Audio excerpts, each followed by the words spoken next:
فندم. ثانية واحدة.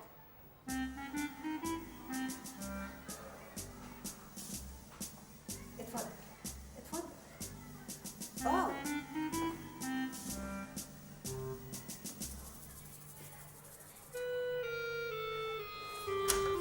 هات لنا قهوة يا عطية. قهوتك ايه يا ماهر؟ لا يا عمتي مش عايز قهوة. بلاش قهوة يا عطية.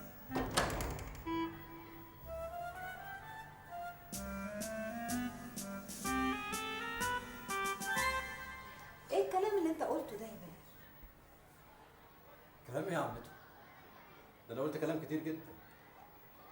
الكلام اللي انت قلته عن باقي المدارس ده. طب اعمل ايه يا عمتي؟ شركاتنا وهتنكشف في السوق. لو ما اتصرفتش هتبقى في ازمه سيوله واضحه. ومين بقى ده اللي متقدم عشان يشتري؟ زي ما حضرتك قلت كده، اصحاب مدارس القرص الذهبي دول. بس دول نصابين وبتوع توظيف اموال. ما انا عارف يا عمتي، بس اعمل ايه؟ وفي جماعه المحروقي كمان. محروقي؟ دول مقدمين حته عرض يا عمته، صعب جدا اننا نرفضه.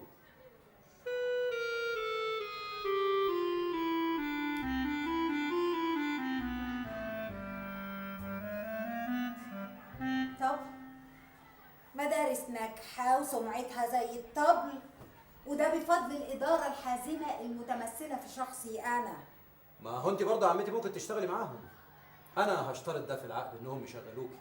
اخس عليك يا ماهر اخس. انت ما تعرفش عمتك عاوزني انا اشتغل مع حد تاني غير العربي؟ وماله يا عمتي؟ ما احنا في زمن الاحتراف دلوقتي، اشمعنى بتوع الكوره يعني؟ احنا هنهزر. انا هقول لليا تقرص عليك شويه. يا عمتي يا عمتي، اسمها لينا مش ليا. عارفه ان اسمها لينا. انا بحب اسم ليا. كان ليا واحده صاحبتي زمان كانت زميلتي في المعلمات، كان اسمها ليا وكنت بحبها جدا، كانت فلسطينيه. انت قلت لي عايز كام بالظبط؟ كل الفلوس السايله اللي عندك يا عمتي. انت مجنون. خلاص انت حره. استنى، انت عاوزها كلها كلها؟ وكل اللي تقدري تسحبيه من البنك حضرتك.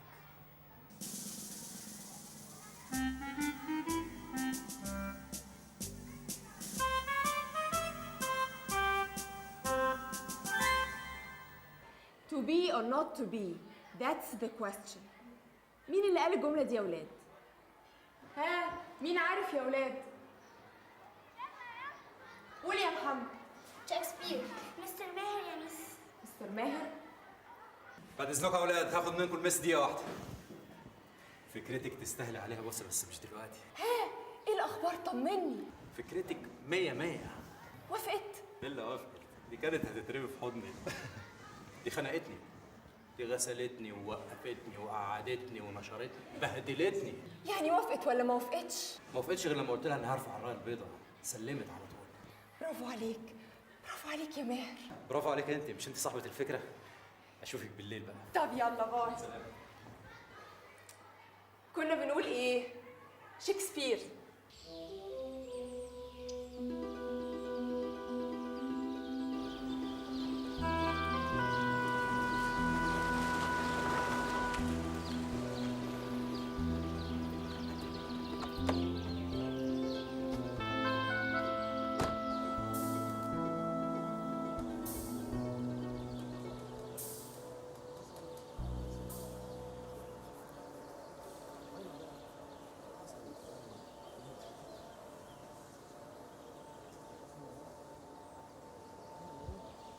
يا اسطى قاعدين بره كده ليه؟ ده ساعة راحة يا باشمهندس.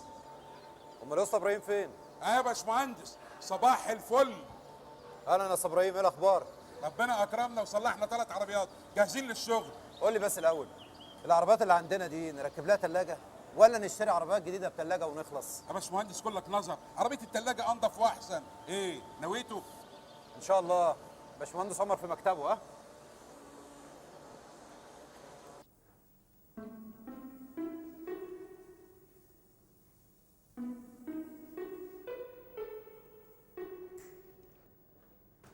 السلام عليكم. وعليكم السلام. شفت تحقيق مكتوب في الجورنال ده؟ من بدري، ايه رايك؟ حلو جدا طبعا. وخصوصا انهم متكلمين على الاداره الجديده وناشرين صورتي اهي. طبعا يا عم هتبقى نجم. المهم دلوقتي انا عايز اعرف هنعمل ايه. في ايه؟ لازم نستغل الفرصه. التحقيق ده هيسمع في السوق كله، الطلب ممكن يزيد على منتجاتنا. بدا يزيد فعلا، وخصوصا بعد ما سحبنا المنتجات اللي صلاحيتها انتهت، واكيد هيزيد بعد التحقيق ده. عشان كده انا عايز اعرف ايه متطلبات المصنع بالظبط. المكن كله يا ماهر، ما انت عارف. لا المكن كله ما نقدرش نغيره، انت تعمل لي كشف بالمكن اللي لازم يتغير الاول. واضح ان بابا هيتاخر والشغل لازم يمشي باقصى طاقه ممكنه. مصنعك ده عمر هو اللي هيبقى المصدر الاساسي للتمويل بعد كده. قول لي، انت معاك فلوس؟ محدوده يعني على قد الضروري وبس. خلاص، في مكن لازم يتغير فورا. خلاص حددهولي واعمل لي كشف بيه ونبعت نجيبه على طول. بالنسبه لاسطول العربيات برضه مش هنقدر نغيره كله، انما انا هجيب لك 3 عربيات ثلاجه كده لنقل اللبن. ماشي يا عم؟ يا سلام، انت هايل يا ماهر. لكن قول لي، انت جبت فلوس منين؟ بعدين اقول لك. المهم دلوقتي انت تعمل لي لسته بانواع المكن، وانا هبعت فاكس النهارده للشركات في السويد والدنمارك، وان شاء الله اسبوع بالكتير وتلاقي كل المكن ده متركب في مصنعك. اوكي يا بص؟ اوكي يا بص. طب اقعد الاول لما اعمل لك لسته. ابعتها لي على الايميل بقى. ها سلام. مع السلامه يا بص. يا سلام، هي دي الاداره الصح.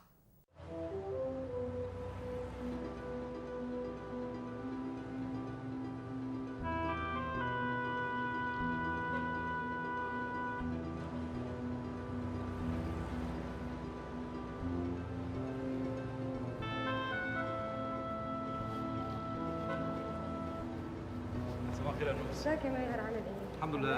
ايه الاخبار؟ عمال وصلوا؟ وصلوا بره في الجناح الشرقي. تعالى نقعد. تشرب حاجه؟ لا ميرسي. اتفضل، انت ضيفي بره. قول لي بقى، العمال اللي بره دول جم من نفسهم ولا انت كلمت المقاول؟ كلمته واديته شيك بفلوسه المتاخره. المهم يا انوس عايزين نلحق موسم الصيف قبل ما يبدا. عايزك تقفي على ايديهم يوم بيوم، وانا من ناحيتي هتابع مع مكاتب السياحه عشان ننزل الاوتيل على الخريطه السياحيه. 3 نجوم برضه يا ماهر؟ 3 نجوم 3 نجوم، المهم تجيب فلوسه بسرعه. مفيش اخبار عن بابا؟ لا وانا ما بقتش اسال. ليه؟ بيتهيألي هو سايبنا في الوقت ده متعمد، عايز يشوفنا هنعمل ايه. هنعرف نتصرف ولا هنقعد بقى نحط ايدينا على خدنا وننعي حظنا؟ يعني لازم نتصرف وبسرعه طالما هو غايب. طب وال5 نجوم يا ماهر؟ اعمليهم من ايراداتك بقى.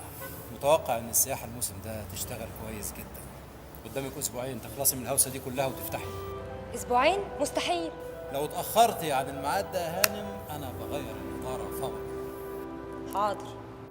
بس برافو عليه ماهر والله، اتصرف، جاب فلوس وهنغير المكن القديم.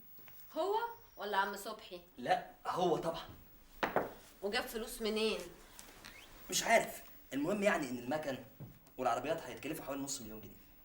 امال يعني كان بيقول قبل كده ان مفيش فلوس. ما هو فعلا ما كانش فيه فلوس حتى بعد ما سحبنا الودائع بتاعتنا من البنوك.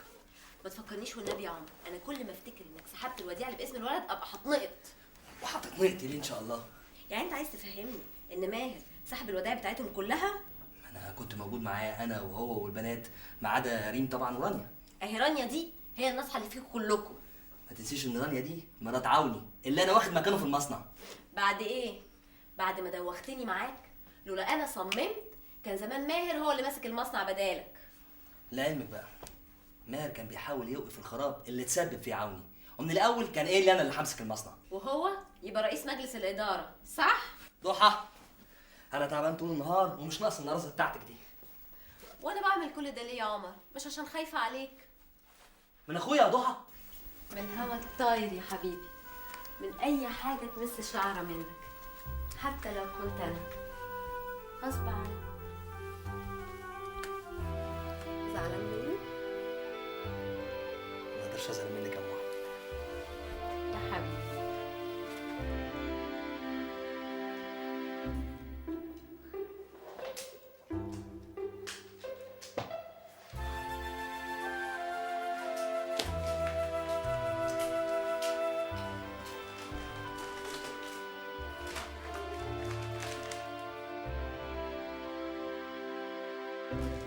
تعالي يا مدام، شوف اخواتك ناشرين ايه في الجورنال.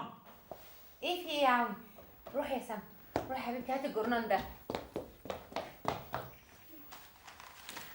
الله، صورة خالة عمر اهي. وريني كده.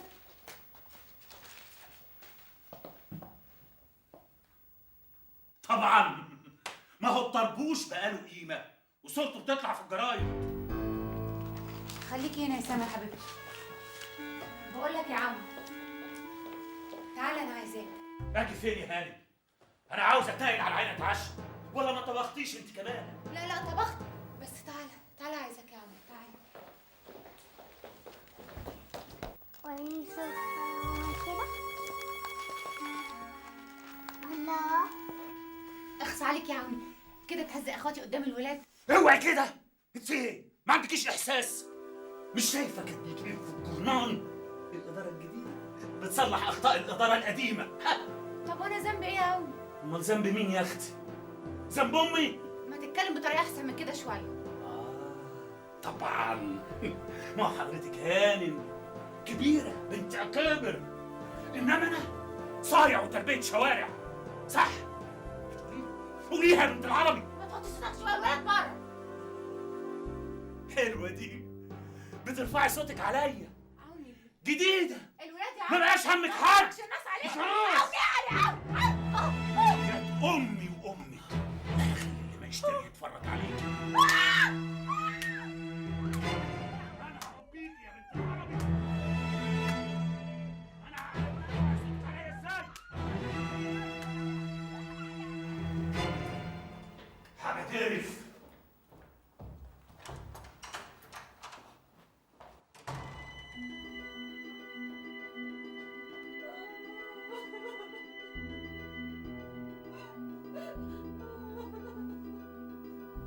ماما ماما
ايه يا ام الخير؟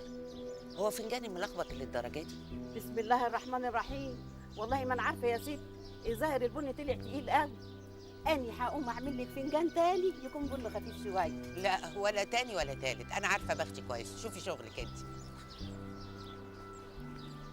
اهلا اهلا اهلا حبايبي، اهلا اهلا اهلا. على مهلك يا روح، على مهلك. هاتي بوسه للتيت، هاتي. الله الله، ايه ده؟ ايه ازيك يا ام الجمال ده؟ الخير؟ اهلا يا ست راني. النبي يا ام الخير من فضلك خدي الولاد في الطريق. وحضرتك يا ست راني؟ لا انا ماليش نفس. يلا حبايبي روحوا، يلا روحوا افطروا. صباح الخير. صباح النور يا حبيبتي. مالك يا راني؟ تعبانه قوي يا ماما. جوزك برضه؟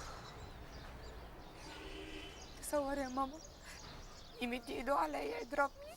قطع ايده؟ يضربك ليه؟ هو شاف صورة في الجرنان الصبح العمر في مصنع اللبن اتجنن. يتجنن ولا يروح في 60 داهية؟ وريني كده. يا خبر يا حبيبتي، ده انت وشك وارم. بقالي ساعة بداريها بالميك اب، مش عايزة تروح. انت اللي غلطانة، انت اللي عودتيه على كده. لما يجي ماهر يتصرف معاه. لا يا ماما بلاش من فضلك. بلاش ليه يا بنتي؟ انا خايفه يشدوا مع بعض والموضوع يتطور. ماما من فضلك انا مش عايزه اديله فرصه يطلقني. يطلقك؟ هو لما احلف كده. ماما انا خايفه قوي. بابا يجي امتى؟ ربنا اللي يعلم يا بنتي. انا عارفه هو فين وبيعمل ايه دلوقتي. نيجي بعد كده بقى لمرحله الكتاب. يعني ايه كتاب؟ الكتاب ده كان نظام موجود في التعليم زمان.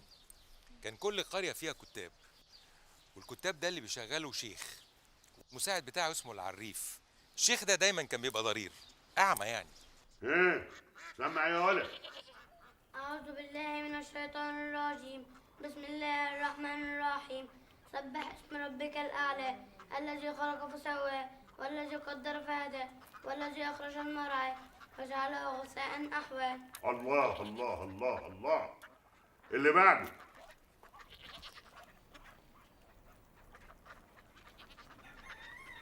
والله أحمد سمع. هو نايم ولا ايه؟ ابن مين الواد ده؟ ده أحمد العربي يا مولانا. ابن نعمان العربي. انعم واكرم.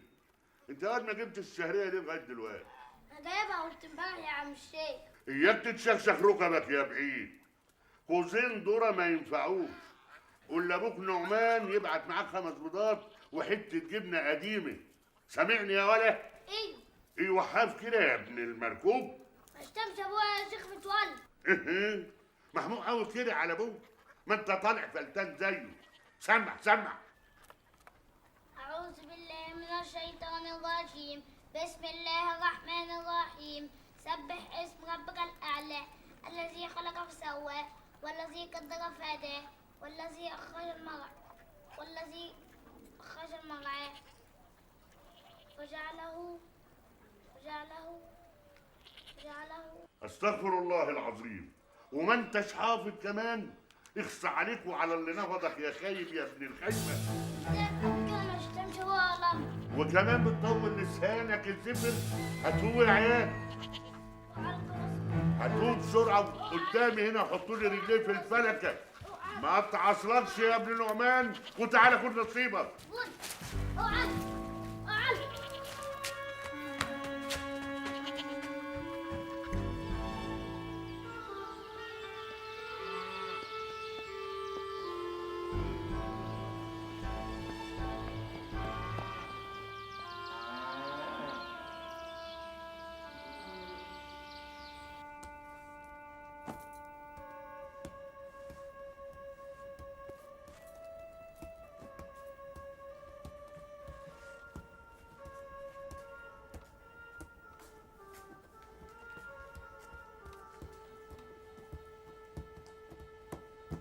شكلك كده يا عم العملة.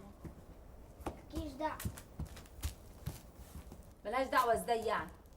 ايه اللي رجعك من الكتاب بدري يا ولد؟ وفين لوح الكتاب اللي كان معاه؟ الله على مهلكوا عليه مال. انت جعان يا نظري؟ تاكل الوقت ولا عامل لك حنون بالسمن والسكر؟ اشمعنى هو؟ انا كمان عاوزه حنون. واحنا يعني اللي ملناش نفس؟ بقول لك ايه، العين كلها عليك الوقت وما اجيب لك شويه عسل وحته جبنه وفي اخر خبيث اعمل لك الحنون بتاعك. استني يا حسني. تعالى يا ولد قرب عندي هنا.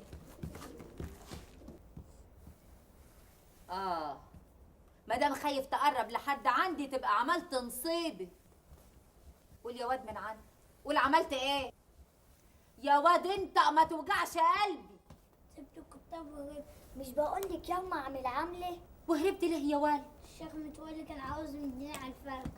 اياك ينشك في ايده البعيد. لو انت حمله لازم ما حفظتش اللي عليه. لا والله ياما حافظ والمصحف حافظ وسمعت له كله صح ما عدا كلمه واحده. عشان كده ضربه. ما ضربنيش يا فلح، كان عاوز يضربني. وكمان حاجه ياما بيشتمني بابويا وبيكي. يعني هي شتيمه بتلزق؟ يعني عاوزاه يقول لي يا ابن الموكوب اسكت له. وشتمك بيا قال لك ايه يا ولد؟ قال لي يا خايب يا ابن الخايبه. وانت قلت له ايه يا احمد؟ زعقت عليه وقلت له ما تشتمش ابويا ولا امي. جدع يا احمد يسلم فمك، ده راجل ناقص. لا يا حسنى لا، ده مهما كان راجل كبير برضه كان يصح يا واد تيجي تقول لابوك وابوك هو اللي يتصرف. انت عملت كده غلط. ده مش مكفي الدواء اللي خده ياما، وعاوز كمان 5 بيضات وحته جبنه قديمه. ده راجل كرش واسع. عيب يا ولد. العيال كلهم بيقولوا على كده والله ياما. بقول لك ايه ياما، انا مانيش رايح كتاب 3 بالله العظيم مرتب على التجر ايه. طب قوم فز يا ولد، قوم روح ودي الغدا لابوك في الغيط. يلا قوم فز. هياكل له لقمه الاول. استني يا حسني، يبقى ياكل مع ابوه في الغيط. ويلا بقى بالعجل، عايزين نخلص من العجين ده، مش هنلحق.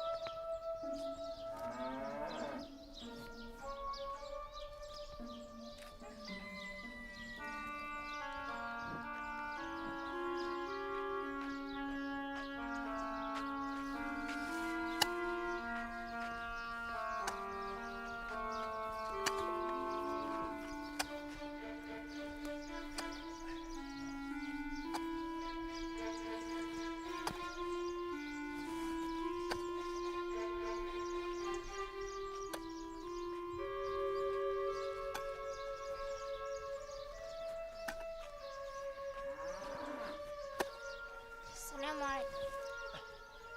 وعليكم السلام ورحمة الله وبركاته. ازيك يا حاج أحمد؟ طب أنت يعني سايب الكتاب بدري؟ انا قلت اجي اساعدك. كتر خيرك. وعامل إيه في الكتاب؟ اعمل ايه يعني؟ زي كل يوم ولا حاجه.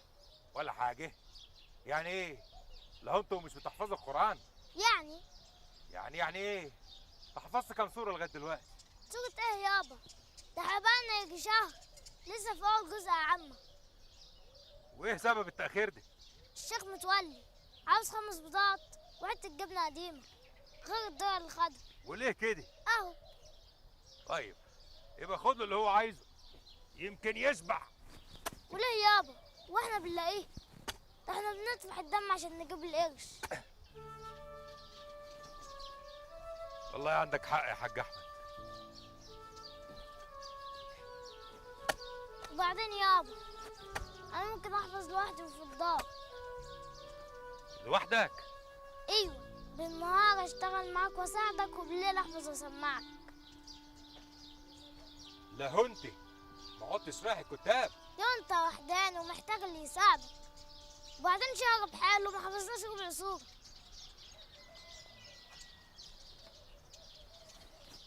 انت ما جوعتش؟ واقع من طولي. لما اختك لسه ما جابتش الغدا. انا جبته. ما قلتش ليه من ساعتها؟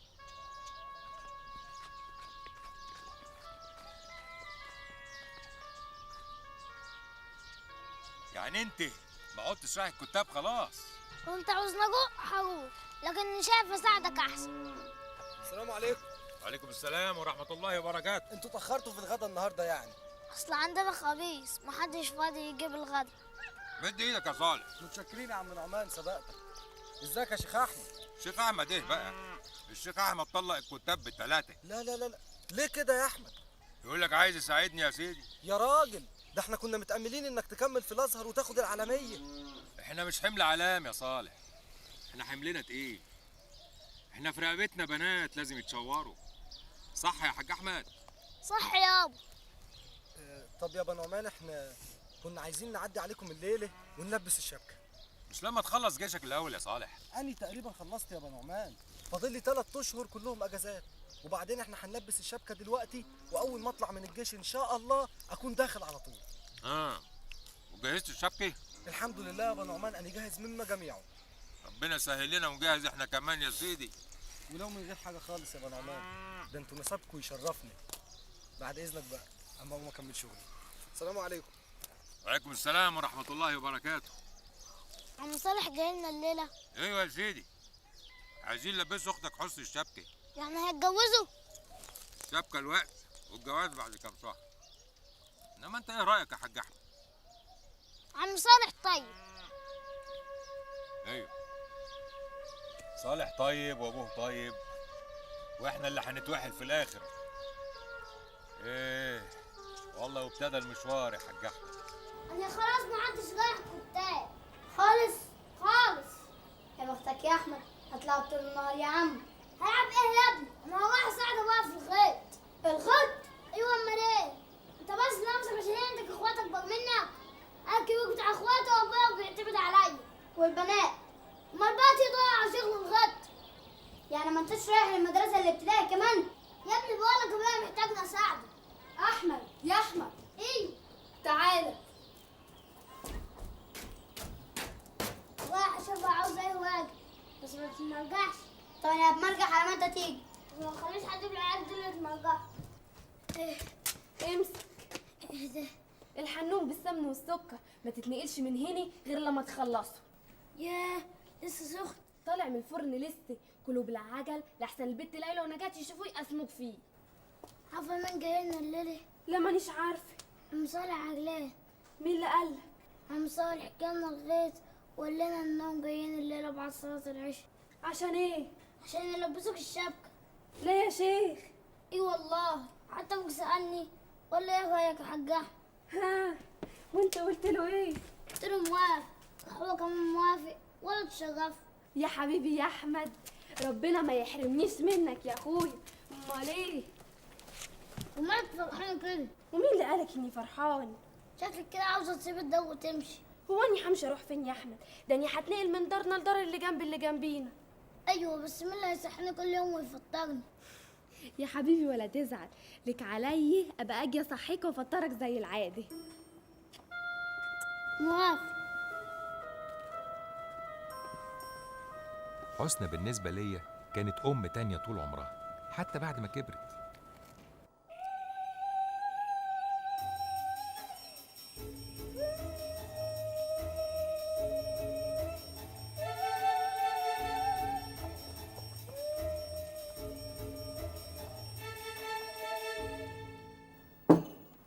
خدي يا نينا بلي الشربات. يلا يا حسنى قومي يا حبيبتي غيري هدومك، الناس زمانهم جايين. يلا بالعجل.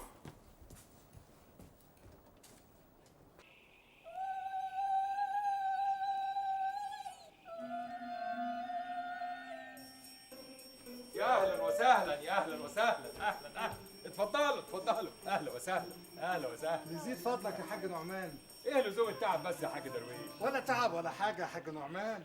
صالح فاجئنا الا يلبس العروسه الشبكه الليله قبل ما يروح الجيش، ولا لحقنا نعمل ولا نسوي. ده كفايه وجودكم معانا يا ام صالح. اهلا وسهلا، اتفضلوا اتفضلوا، اهلا وسهلا.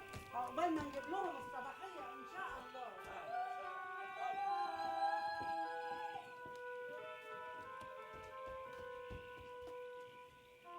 اهلا وسهلا. اهلا استاذ منوره. اهلا وسهلا، اهلا يا ابو العريس. يا مرحب يا مرحب. عقبال ما عندك يا ام صالح. عقبال اخواتنا يا اختي. امال فين العروسه يا خال؟ بتلبس يا اختي يا حسني. خشي خشي استعجليلي. هاتي المساعد.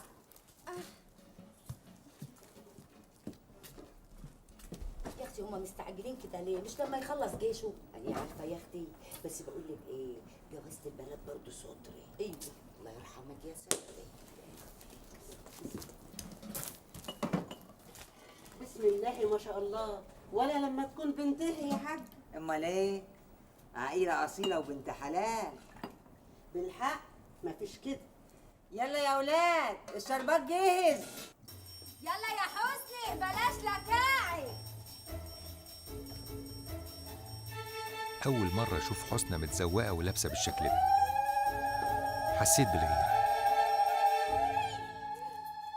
يلا يا حبيبتي تعالي خدي الشربات ده خليه لعريسك. يلا لازما يا خاله. امال عايزاني انا اللي اقدمه؟ يلا يا بنت اوعي يتهز منك لحسن حماتك ترجع في كلامها. هو احنا لسه هنعرف حسني؟ ايه؟ يلا يا حبيبتي، يلا بسم الله ما شاء الله، عيني عليكي برد. اسم الله عليكي يا حبيبتي، اسم الله عليكي. يلا يا عروسه.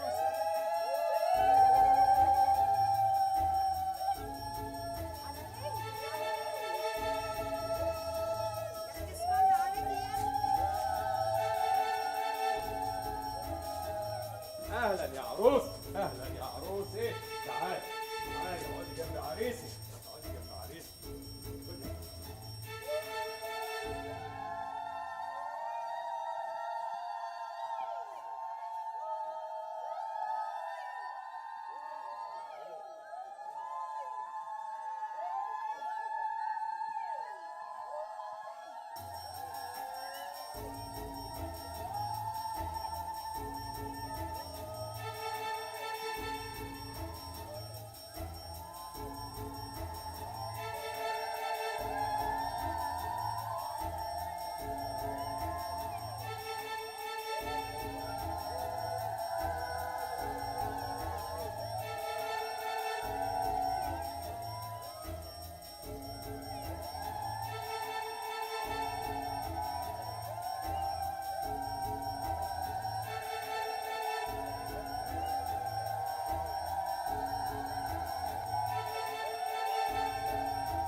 دي كانت ليله طويله. مبروك يا بحر. البركه فيك يا عائلة، قمت بالواجب واكتر والله. ما تقولش كده يا نعمان، ده كلام يزعلني ما يفرحنيش. حسنى واخواتها دول ولادي وربنا يعلم. عارف والله يا عائلة. ايه يلا المشوار بدأ. مشوار ايه؟ جواز البنات معاد الا منه. هنشورها منين بس؟ يا اخويا لسه 3 شهور، والعجل ابن الجاموسي بالصلاة على النبي تمنه يساعد، وان شاء الله ربك هيسهل. ونعم بالله. على كل حال واحمد هيساعدني في الغيط. غيط ايه يا ابو احمد؟ الواد قال لي انه ساب الكتاب عشان يساعدني في الغيط. سيبك منه، ده بيقولك كده بس عشان ما تضربوش. يعني ما سابش الكتاب؟ لا سابه، بس عشان الشيخ متولي شتمه وكان عايز يمده على رجليه. ايه شتمه؟ ايوه شتمه بابوه وامه، الواد ما استحملش الشتيمه رد عليه. شتمه ورا اخر؟ لا بس اتحمق عليه، قال له انا يا ابويا ما يتشتمش ولا امي كمان. انت عارف بقى الواد احمد لما يتحمق وعروق رقبته تنط. يعني بوق فيه؟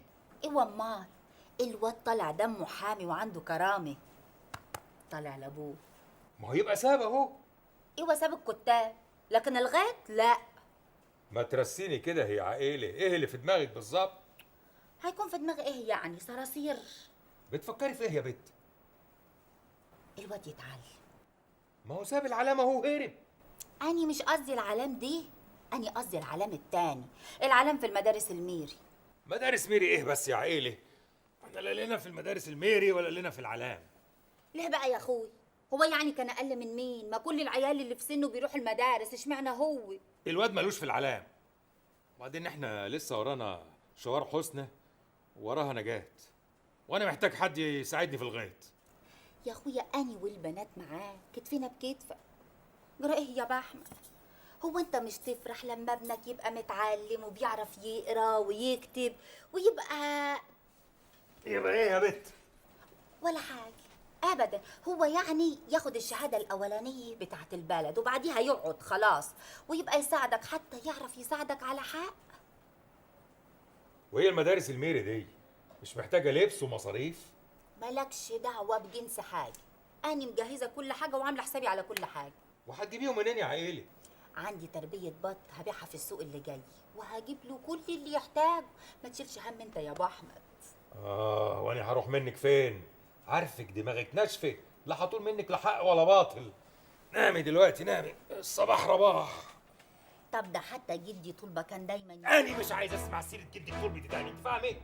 حاضر يا اخويا حاضر، انا مش هجيب لك سيرته تاني خالص. نام نام انت وارتاح، نام يا اخويا، ده انت تعبان وشقيان. نام يا اخويا نام. مدرسة ايه؟ المدرسة الابتدائي يا ولا، هتروح المدرسة الابتدائي. ابويا مش هيرضى. لا خلاص يا سيدي رضي. اروح الوقت ايه؟ هتروح اول السنة. انت الوقت هتقوم معايا تروح تطحن الغلة، واني هنزل على السوق اشتري لك قماش المريال، كيس الكتب وكيس الكتب يا سيدي. يلا بقى يا واد عشان نلحق السوق. لا انا هاجي معاك السوق. لا انت هتروح تطحن الطحين واني اللي هنزل السوق. اما حسنى بتطحنه كل مرة. يا واد ما عادش ينفع، حسنى خلاص اتخطبت. ما جت تطحن وهي لسه ما اتخطبتش. كده برضو يا احمد؟ يعني عمال تقولي انت راجل انت راجل، انت ولا راجل ولا حاجه. مش عاوزه ابقى راجل، سيبيني انام. طب قوم يا ولا فز، لا ناس اللي شبشب دي على دماغك. قوم فز قوم.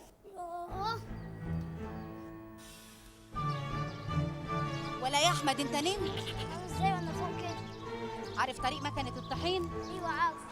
طب انا هوصلك لغايه هناك، بعد كده هنروح على السوق، هتعرف ترجع لوحدك؟ ايوه يا عم، وانا عايز روحوا انتوا وسيبوني.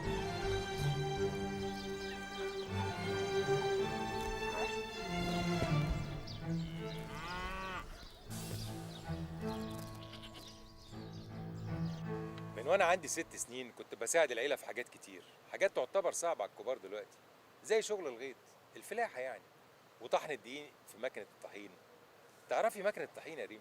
اه طبعا عارفاها. انت عرفتيها منين يا بنت؟ شفتها في افلام الابيض واسود القديمه، هي عباره عن سير كبير قوي كده، مش كده؟ وبيتلف وبيشتغل بالسولار، صح؟ صح. كنت اخد القمح اللي متخزن عندنا، وكانت اختي حسنى تساعدني، ونحطه فوق الحمار، اركب فوقه واروح اطحنه. وابور الطحين بقى كان بعيد عن بلدنا بحوالي 2 كيلو. ساعات كنت اتذمر واحتاج وقولوا اشمعنى انا، لكن كانوا يقولوا لي انت الراجل، وحسنى بالذات. هي عمته حسنى كانت بتحب خطيبها؟ ايوه، وانا كنت بغير من الحكايه دي قوي. ليه؟ كنت حاسس كده انه هياخدها مني. تاني يوم ما لبسها الشبكه كانت اجازته خلصت ومسافر على الجيش، ومع ان انا كنت صغير لكن كنت حاسس انه لازم يشوفها قبل ما يسافر. فضلت قاعد اراقب بيت صالح من فوق سطح بيتنا من ساعه ما رجعت من مكنه الطحين لغايه لما شفته.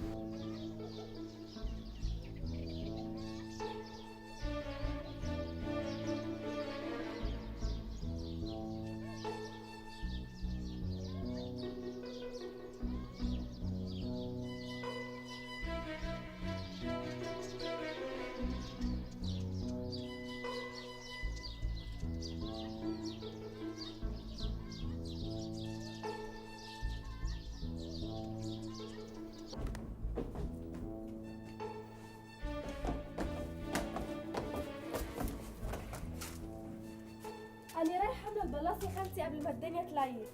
طب ما تقعدي انت ونجاة تملاه. ولا انا ملاك. تقيل عليك يا احمد، ما تقدرش تشيله. لما تكبر شويه تبقى تملى بالجري.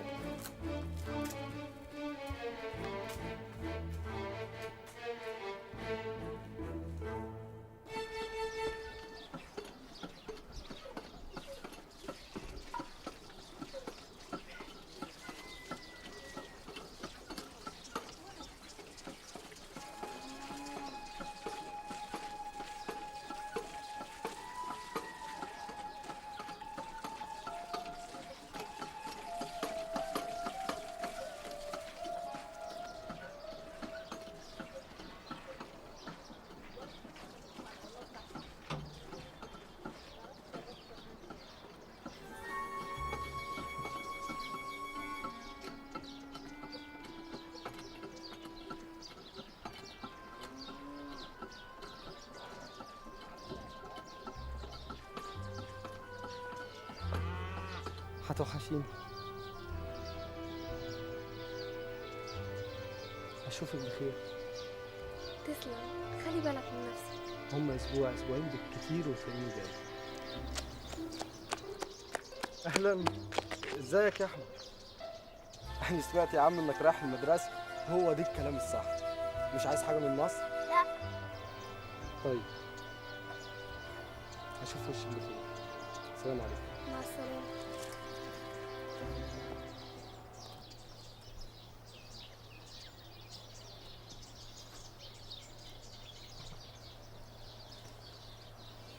يلا يا احمد عشان نملى البلاص. لا مش جاي. طب يا ست حسن، هقول لابوكي 3 بالله العظيم لكون عيب.